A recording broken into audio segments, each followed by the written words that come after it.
Alright, guys. I was laying here reading, and something I read got me to thinking.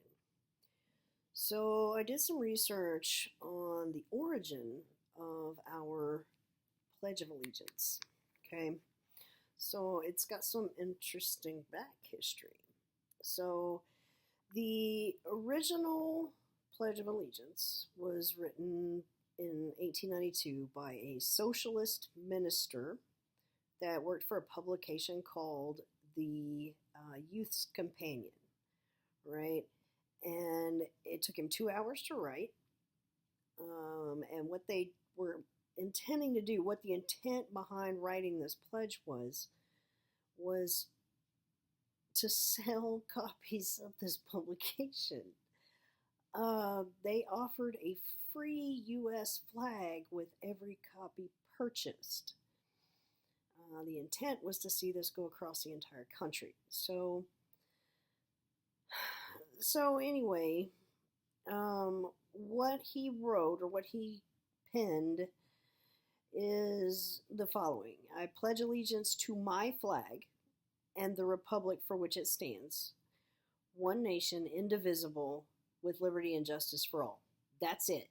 That's the original Pledge of Allegiance as it was written in 1892. His intent was for this to be applicable to any child in any country. That was his intent. So in 1923, the words, the flag of the United States, were added. So now you have, instead of what was originally written, you have I pledge allegiance to the flag of the United States and the republic for which it stands, one nation, indivisible, with liberty and justice for all. So that's what we've got in 1923. So in 1954, there was a lot going on. Communism in other countries was on the rise. Eisenhower and the government were afraid. So Eisenhower respectfully requested that Congress add under God into the pledge.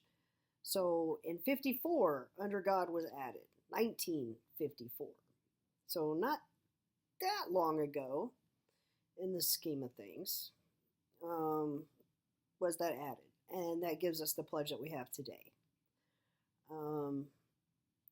I found it interesting when I started researching into the history of the flag that not only was it written as a gimmick to sell copy of a publication, but it was also, they had this whole grand scheme of where at a signal from the principal in school, the kid, after they were ordered in ranks, the pledge would begin, and then the kids would start the pledge with a military salute, okay?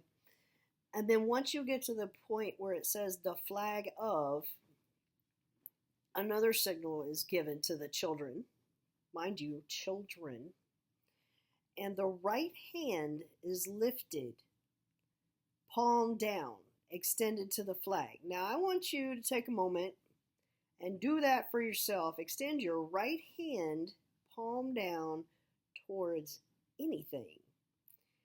And you're going to see where this is going. so, that was the original plan, and they did that for a while. And then what they did was they changed it in the 30s when Hitler came to power and all that. They changed it because it was quite similar to another salute. And they, of course, didn't want that. So instead of just, raising your right arm with your palm facing down, it now was raise your arm with your right palm up while closing your fist in order to complete the pledge. Thank God it just got changed to over your heart, right? All right, that's my thought for today.